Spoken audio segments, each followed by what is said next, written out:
This is going to be a mix of, from what I read in the Torah portion, what's also inspired me to speak about. So I'm not going just verbatim in the Torah portion, but it's stuff that's been brought to light and something that I feel led to talk about. Something that the Messianic movement, I guess, desperately needs to hear about. But in this week's Torah portion, we read about Moshe talking back and forth with the Creator, and basically he wants to hear from him. He wants his presence to go forth with them as they go forth. But a big part about it is that he wants to see the face of the Creator. And the Creator says, Moshe, come on, man. No one can see my face and live. I'm just that holy. And basically also from another part of the Torah portion, not this Torah portion, another portion of the Torah, when Moshe does commune with him, his faith. Sorry. Tell me what I shouldn't stand next to. Okay. When he finally does actually commune with the Almighty, it says that he comes down from the mountain to the Israelites, and that his face is glowing so much that it just freaks the Israelites out. And they don't want to be near him because his face is showing so much, so he's forced to wear a veil. Some people say it's a mask.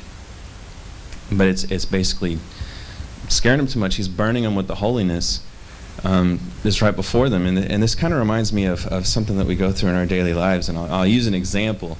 Every year, there's this big music festival around here, down on the lake. Backwoods Bash. It's the coolest music festival, whatever. I do a lot of music festivals because I'm a musician as well. And what I saw from other music festivals is that there's this Jewish organization that would get together and they would set up Shabbat tents. And it was originally designed for people that want to go to music festivals, but they also want to keep the holiness of Shabbat. So like, some people might not ever be able to go to anything like that because Shabbat is so close, and they wouldn't have arrangements. They wouldn't have a separate area to keep Shabbat holy outside of that, so they go there. But it started to become something to where people that had never experienced Shabbat before had an opportunity to go in and keep the Shabbat and speak with people holy things. And it was just a really nice thing. So I was thinking, hey, this is cool. And we're out in the sticks in Oklahoma. Wouldn't it be cool to have a Shabbat tent, a place where people can go and keep the Shabbat? Because I had to go out there. I was needing to be keeping the Shabbat anyways. So I set up this tent. I put up a big sign. It was right over kind of by the stage area where people would see it. Shabbat tent. I had the challah, I had the wine, I had the candles, I had it all set up. Shabbat, people come over, we'll spend Shabbat together, it'll be awesome. And I set it up, and nobody even looked at me. They thought I was some weirdo over in the corner. And so I moved it over back to where my campsite was. I had everything set up, still nothing at all. They gave me dirty looks as they walked by, actually. But so I got kind of disheartened. I took down my sign. The candles were piddling out by that time.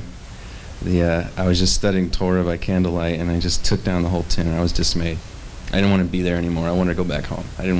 It's like, this is killing my Shabbat vibe, that we all seek in Shabbat. And just about the time before the candles started to pitter out, people started coming over, asking questions. What you reading? And why are you over here? The party's over here. Why are you over, alone? And that's when everything started to come to light. And then this message was revealed to me, something from Matthew 6 that we all need to take to heart, where the Master says, "Beware of doing your kind deeds before men in order to be seen by them. Otherwise, you have no reward from your Father who is in heaven. Thus, when you do a kind deed, do not sound a trumpet before, as you do the hypocrites do, in the congregations in the streets to be praised by men. Truly, I say to you, they have their reward. But when you do a kind deed, do not let your left hand know what your right is doing, so that your kind deed will be in secret, and your Father who sees the secret shall himself reward you openly. And he goes on about praying and praying, not like making big boasts of it.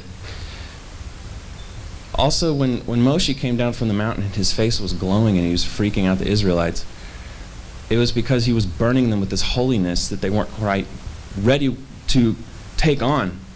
Their hearts weren't completely opened. They said, don't talk to us lest we die, when they were on the mountain. And it was that much holiness.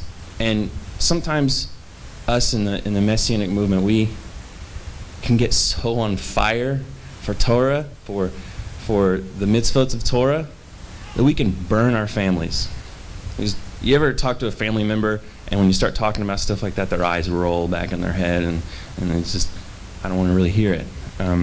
We need to be careful and really test the waters first to see that if somebody's heart is actually opened. Because if their heart isn't, if the Father hasn't opened their heart beforehand, they're going to bounce around. These arrows are going to bounce off that steel shield. And so this is something that I've been trying to come to grips with. I should have listened to Jill from the first, because she said, if you take a big tent out there and set it up, and people are going to look at you like you're crazy. You need to just keep the Shabbat, and people will come to you, don't worry. But, so husbands, listen to your wives when they talk to you. Many times it's actually the Father speaking through them, so we need to be wise of that also. But really I found that no shofar, no tzitzit, no beard, no keeping kosher, no keeping some feast days even, those aren't even the biggest tools for evangelism that I would know. My biggest tool for evangelism, jumper cables. Jumper cables. Biggest. See someone pulled over, the car won't start, jumper cables. And then when they're doing that, I've had so many people go, why did you stop? I'm just some guy in a parking lot, my car won't start. I don't know, because it's a commandment to help out your brother when he's in need. Or if someone's dog is running around in the neighborhood, you take the dog by the leash, let's go back to your home. It's just Torah. But something that we all need to remember is that we need to know, we need to be able to gauge if we're going to burn somebody with the holiness that has been given to us. And we need to be very careful not to burn them, because you can burn someone permanently. If their heart isn't open to it and you're forcing it down their throat, it can burn them where they don't want anything to do with it, where you've scared them off. So we need to be good stewards in our communities, and be thoughtful and caring, and love, and let love be the evangelism that you're looking for. So I'm going to turn it over to Jeff now. Praise you, Father.